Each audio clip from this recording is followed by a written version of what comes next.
Assalamu alaikum. You are listening to the Professional Muslim Women podcast, a place for working Muslim women to share their stories, struggles, triumphs, and lessons learned along the way in pursuit of their careers. Being a Muslim woman who wants to advance her career without compromising her faith or values can be challenging. We know these systems were never designed for us, but that doesn't mean we can't be strategic in thriving in them as we advance our careers. In this season of the podcast, we'll continue to bring you inspirational, trailblazing, successful, and fulfilled professional Muslim women to you. We'll be introducing a mentoring segment where we answer your burning career and life goals questions. We'll also be featuring the Taking Up Space course, the foundational career strategy course of our sponsor, the Defiance Academy. Tune in to the Professional Muslim Women podcast with me, your host, Dr. Qaali Hussein, trauma surgeon, wife, mom of 6, CEO, and keynote speaker for deep dives on all things career and life goals. Keep an ear out for the occasional surprise visits from our sister and friend of the show, Dr. Hani Ahmed, hospitalist, mom, and physician leader. On this podcast, we keep it brutally honest and tackle the taboo so you can be better prepared. Get ready to be inspired and learn how you can be strategic in forging your own path as well.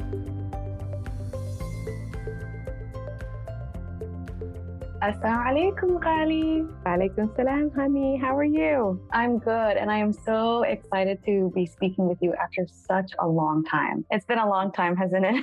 Yes, it has. Me too. I missed you. I missed you too. I missed you so much. And just life before COVID, I really missed that life too. We've had a lot of changes, but I am so excited to be back for season 2, right? Season 2. Finally. What has it been, like 2 years? Yes, it's been a little bit. Oh my God. Yeah. Amazing how much can change in a couple of years. But this is really exciting. I know that we've both had people reach out to us and say, what is the plan for the podcast moving forward? And we've had a lot of changes in our lives. And I am just so happy that we're able to continue with the Professional Muslim Women podcast in some form. So this is all your effort and your engagement. And I know you've been doing a ton of work uplifting the voices of Muslim women. So kudos to you, Qaali. I'm really excited to hear about what you have in store. Thank you. Yes.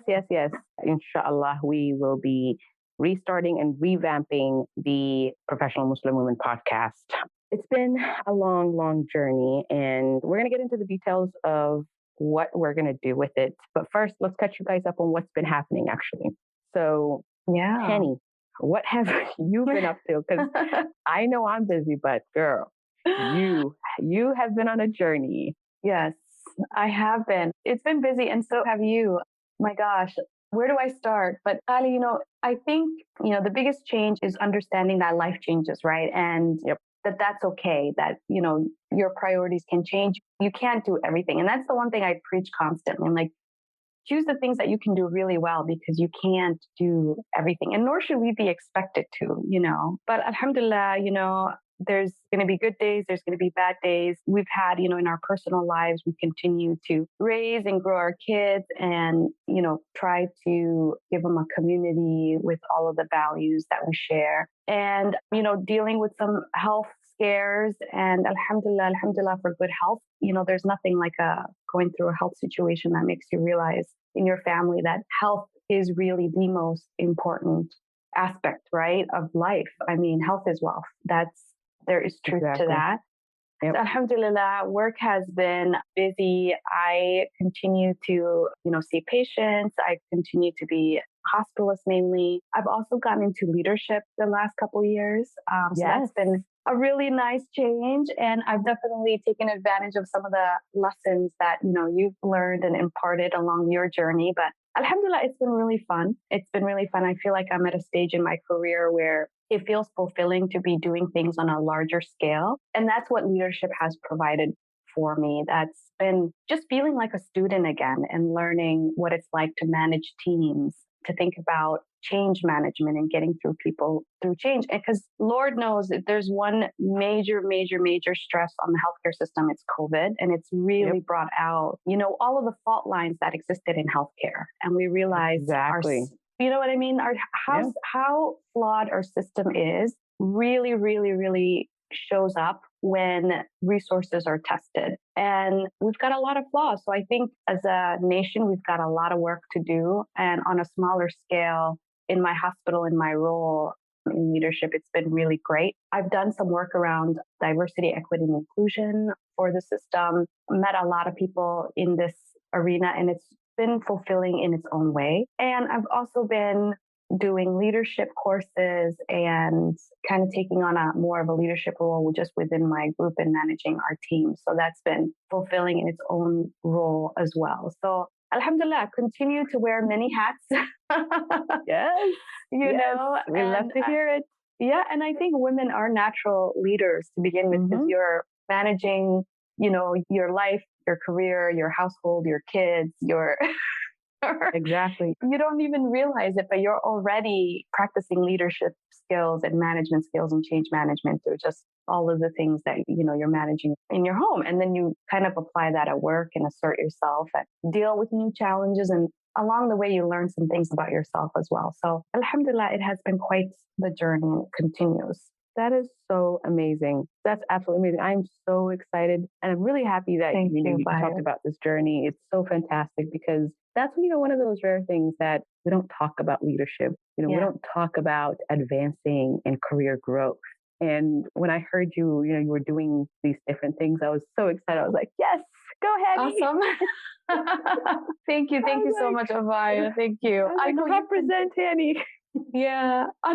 Right. I mean, you don't think about it, but that is key. That is key. You know, I'll be honest. I didn't even think that I wanted to be in leadership. Like, I thought I reached the pinnacle of my journey. Here I was taking care of patients, and I was putting all my energy into that. And that's what I wanted to do. And it is a fulfilling career. Alhamdulillah. And let me ask you a question. Like, you just made a really, really good point. Like, you thought you were at the pinnacle of your career. You never thought of yourself as a leader. That's right. Or someone who's capable of being in a leadership position after you've done all this work. Yeah. Why do you think that is? Oh my God, such a good question. And one I have grappled with, Abayo. And, you know, I think there's a long and a short version of it, but the short version is I just didn't see myself there. Maybe I didn't see representation of someone like me there. Perhaps it's related to how I was like raised, you know, as a child and the expectations set for me. But no, I did not see myself there. I didn't see myself there. I think that's what it comes down to it. And it did take being invited in. You know, I have some great leaders, and I had this opportunity handed to me in a way because, you know, people recognize that I had a certain talent, and they said, we think you would be good in this. Have you considered this? And that was the first time that I considered potentially being in a different position, you know? Yeah. So you had not just mentors, you had sponsors. Yeah. You had someone who saw an opportunity and not just mentored you in how to do it. You had someone say, hey, I think you would be good in this, and kind of guided you through that. Absolutely. Absolutely. That's amazing, because my experience with leadership, like getting into it, has been different, right? Like, because I always like look ahead. I'm a planner. I like to plan things. Like, what am I doing in the next 5 years, in the next 10 years? You're future oriented. I should learn to live in the present. That's another podcast episode, I think. But yes. Yes, it is. It is. But so I remember sitting with a chief medical officer at one of the first hospitals I was working at. And I've been there for like 2 years. By this time, I think I kind of worked myself into being like the ICU director. I created the position and blah, blah, blah. And then I was like, okay, what comes after this? And I had this conversation with him, and I was like, how do I continue to, you know, grow in leadership? And he just looked at me kind of weird, like, why are you asking that? What do you think you want to do? Like, this was it, right? That I couldn't envision myself being in a higher leadership position than just an ICU director. And that's what really, you know, got me into this whole idea of how we look at mentorship and sponsorship and career strategy and growth, which we'll get to in a little bit. But I'm really glad to hear you say that, because you had somebody else kind of pushing you towards that, but you never saw yourself in that situation. Yeah, that's exactly right. And I bet there's a lot of people in my position, you know, who feel the same way and who have untapped potential because of that. Exactly. Yeah. I think there are a lot of people that are like that, who just don't see themselves as leadership material because they were never mentored in that way. They were never raised that way. They were never raised or even trained to look at themselves as leaders. Because when you think of leadership, right, who do you picture? Who are the people who take up all these leadership positions? Mm-hmm. I mean, statistics show that they're male and they tend to. They're male right? and They they're tend white. to be, yes, exactly. They tend to be male and they tend to be white. And we are all conditioned in that same environment, to our own detriment, which we don't realize. But you make such a good point in my life. I didn't even ask myself these questions until after I was doing something different. I thought, how come I never, considered or applied for or was, quote unquote, interested. It's very, very easy to tell yourself you're not interested in leadership when you haven't had the chance to explore it. So, yeah, wow. I know we're going to get into this and I am really excited to hear about it. I know you've been thinking a lot about leadership and you have a different journey. And I think it really speaks to your unique mind, Qaali, which I really appreciate so much how you question, you question things, you question the way we do things, right? When it's easy to kind of fall in line and say, hey, this is how it is, right? And I love that questioning attitude. I've been trying to implement that in my life as well. So let's switch gears a little bit and I think this is the perfect time to talk about your journey. What have you been up to? Where do I start?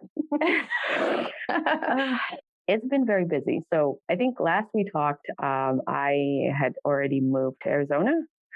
So we relocated from Florida to Arizona. I joined a new practice, which is fantastic. I love my new job. The kids at first didn't like the Arizona heat, but they got accustomed and now are swimming every day and enjoying their summer. And at work, it's been great. I picked up new skills. I started doing robotic surgery now, which is awesome.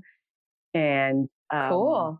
Yes, it is so exciting. Oh my God. And then I learned cutting edge stuff. Like we do fixations. And so I'm doing like orthopedic surgeries. And so from a work standpoint, it's fantastic. Alhamdulillah. And on the side, I know we haven't been doing the podcast, but I've really been thinking about this whole, career journey. And it started off with the whole conversations that we were having on the podcast about how we navigate these workplaces, how we are basically, just programmed to think of our journey in a certain way, right? Right. We're kind of raised and educated and trained to think of ourselves as being lucky to have opportunities, being lucky to be admitted, being lucky to be given an opportunity, and that we should be grateful, right? And if we aspire to do anything more, right? It's like, oh, you want more? Like, why? You should be happy. You should be grateful to have a seat at the table. But if you dare to look beyond that, then you're just asking for too much.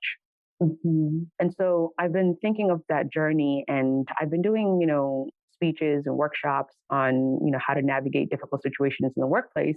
And I kind of looked back and I said, that's not enough, right? I don't think it's enough for us to just manage through. I don't think it's enough for us to just maneuver through these hostile work environments and just be grateful for scraps. I have this vision of something bigger.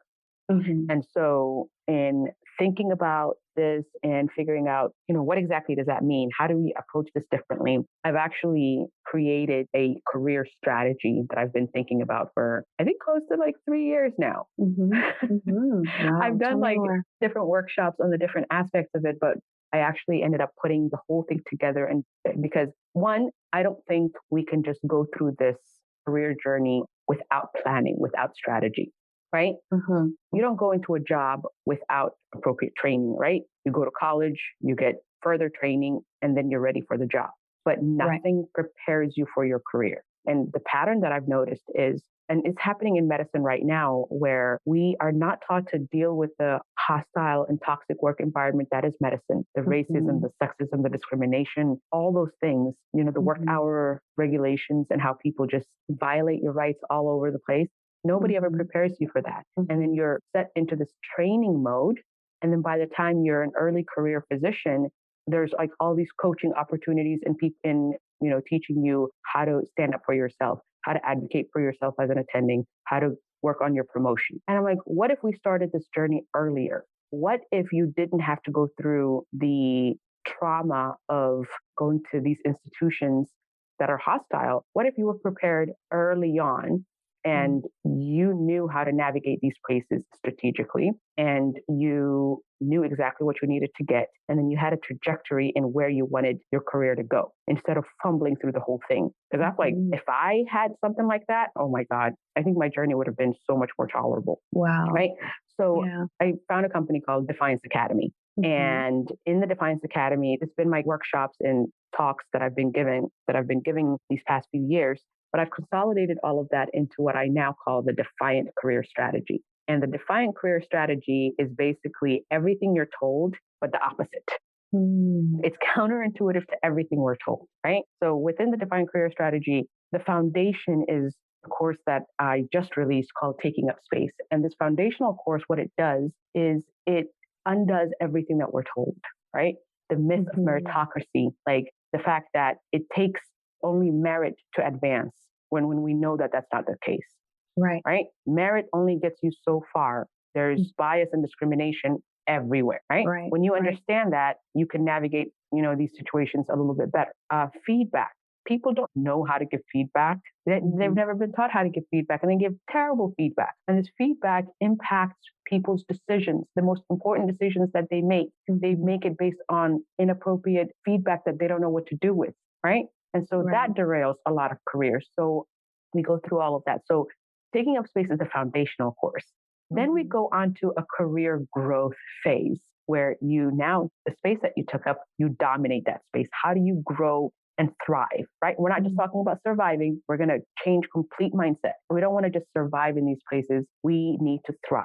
So how do we work on our career growth and dominate that space? And then at the top of this system is the leadership and legacy. I want us to start thinking about our leadership and legacy early in our careers, right? So once you've gone through the foundation and you have career growth, you can look at your career and say, you know what, where do I ultimately want my career to go? Right? You're always proactive and looking forward. And you can say, and this is where you own that space, right? You take it up, you dominate it, and then you own that space. And then you can say, you know what, I want to be a leader within my field. And how do I work towards that? Or I want to take what I learned within my field and go create something completely my own, right? And create a legacy for me and my family, right? By being an entrepreneur with the skills that you have. Nobody ever teaches us that. Nobody ever, has us thinking in that way.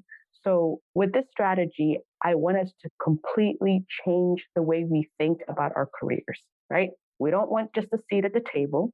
That's not enough. I don't want to be invited. I don't want to be included, right? I don't want to be, the token person. I want us to look forward and say, you know what? I want a defiant career. And I want to see myself in a leadership role within the field. Or if I don't want to stay within the field, I want to take the skills that I have, what I've learned, what I've, spent all these years creating and learning, and I want to go create something for myself.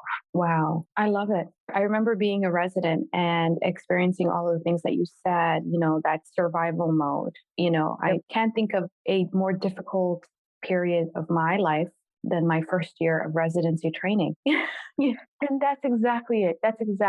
I see all these, women in medicine, women in STEM, women in this, women in that. And if you look at who it's geared towards women who've already gone through the most vulnerable, the most difficult parts of their training, right? All these coaching and programming and career growth and career development and how to navigate these things are geared towards people already at the top of the ladder. The people who can't even get on the ladder, the people who are being pushed off the ladder, there is nothing made for them, right? If I needed help when I was an intern. I needed help when I was a surgery resident being pushed out. As an attending who has more power, who can negotiate, who can say, you know what, I quit this job. I'm going to go move to another state. My kids are not baggage. They walk. We can go on a plane. I'm going to open my own practice and, be independent of a boss. Exactly.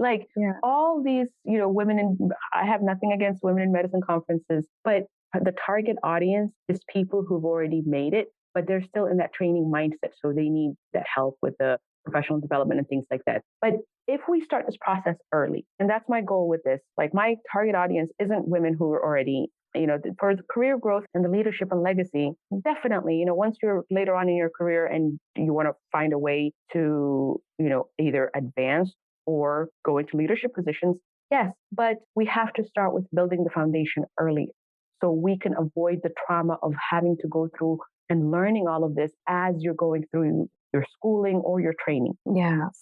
So this is what you do, what you would recommend in the Taking Up Space course. Yes. That's what I've spent the last 2 years actually creating. Mm-hmm. So when we weren't podcasting, this is what I was working on. And I was teaching it live before the pandemic. I think I was teaching portions of it. And then after the pandemic, I've been doing workshops online, Zoom conferences and things like that. And, the feedback has been, some of my students are pre-med. Some of them are already in med school.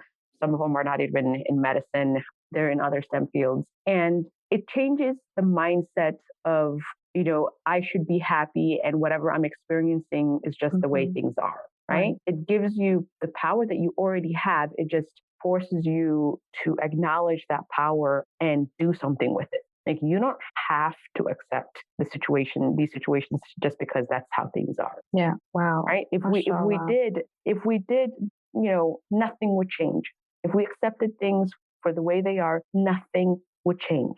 Mm-hmm. Mm-hmm. Right on, mashallah. So this course basically just gives you the tools to make the changes that you need for yourself, because I'm a big believer in the fact that as well-meaning as these institutions are, as well-meaning as, these different DEI programs are, and I know you're a leader in the DEI field, which is fantastic, and I'm really, really glad we have, people who look like us fighting from within. I think there also needs to be external pressure, and I think change is better accomplished when you have people who are able to advocate for themselves and verbalize what it is that they need.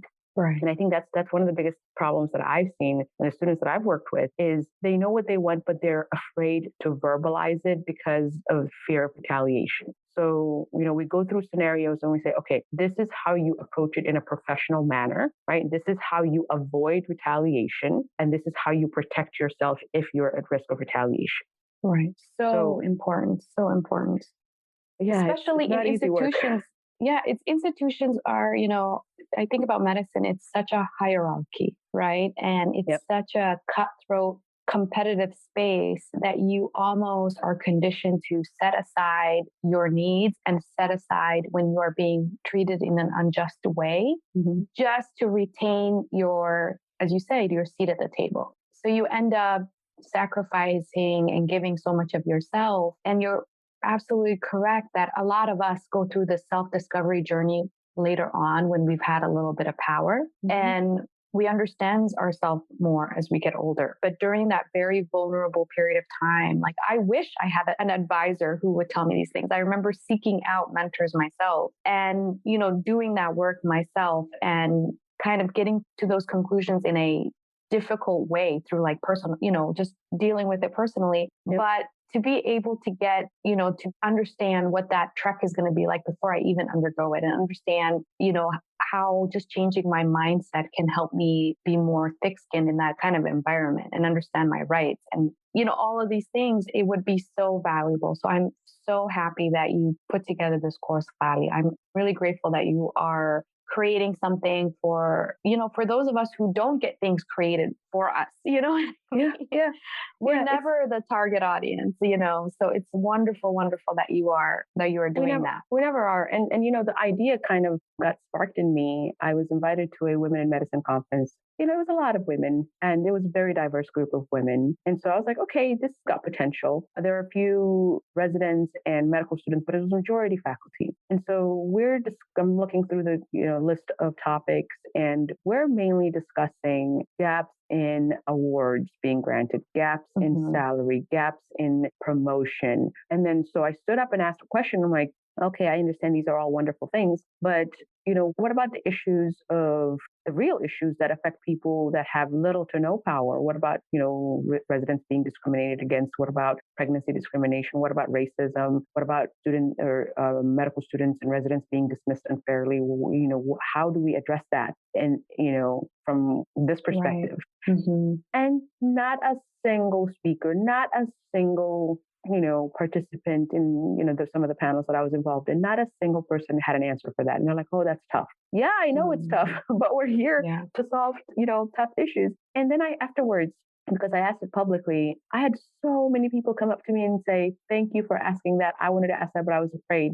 And there are a lot of really early career women and underrepresented folks who go to all these meetings seeking this specific help, but don't have anything available to them. They're not the target audience. Right. The target audience is people who are reaching for chair positions, people who are reaching to publish their 300th article or whatever. They're not the target audience, and their issues are not discussed.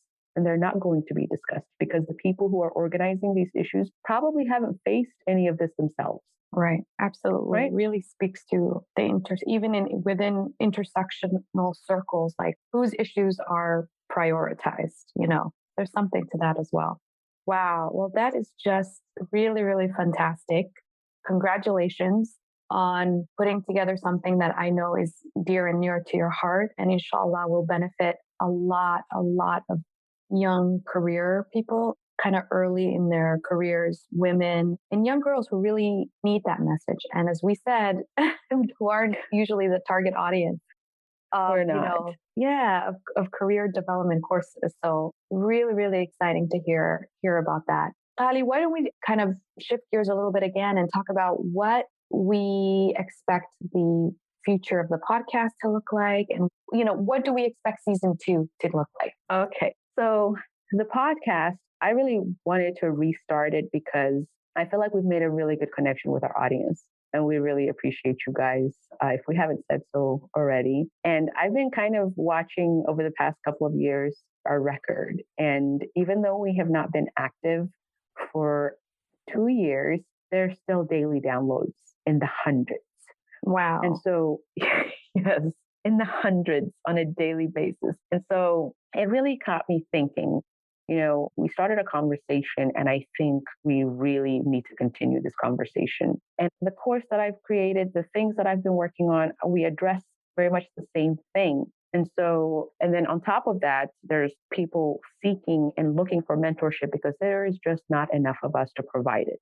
So what I wanted to do with this season of the podcast is a little different than we were doing before. So we'll continue to have the interviews. There will be less interviews. We'll continue to have the discussions that we were having before. And I'm going to let you, Hani, discuss your level of involvement and what it is that, you want to do. And then I'll continue with the rest. Yeah. I totally envision jumping in from time to time so that we could have these discussions that a lot of people have benefited from. I'm so happy every time we get together and have one of these talks. So I think I'm going to be kind of sporadically involved, and I'm very, very excited with the direction that you're taking the podcast in, some of the additions that you're doing. Can you speak a little bit more to that? Yes.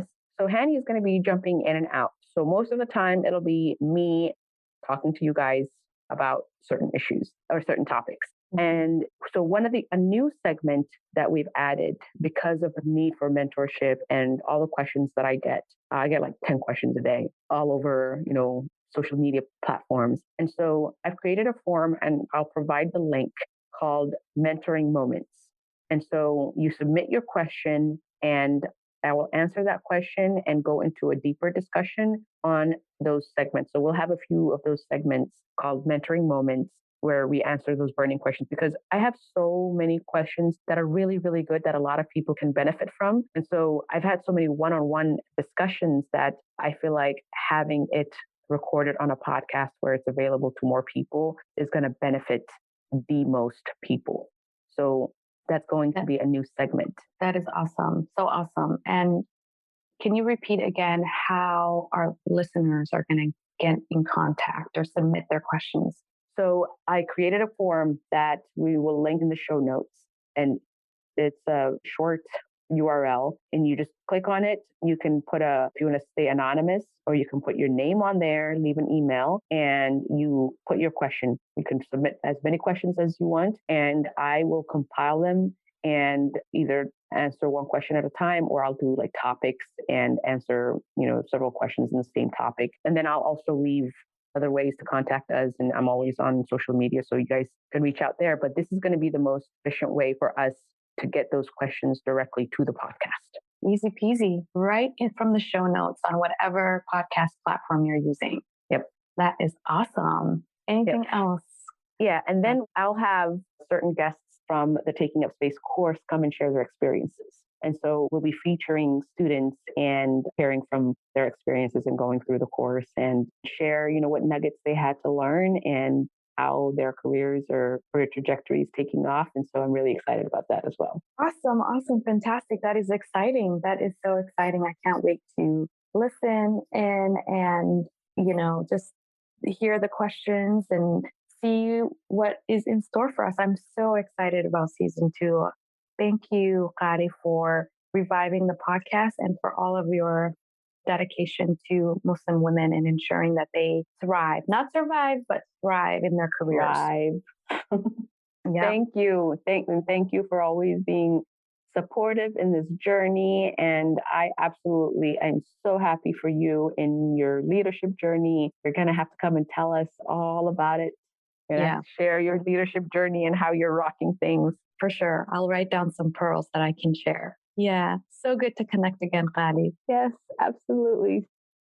Absolutely. I love this conversation, and I'm really, really excited about the new direction that we're taking. And I can't wait to see how the podcast continues to grow and how much value we're able to provide our listeners. So we appreciate you. We appreciate you guys for tuning in.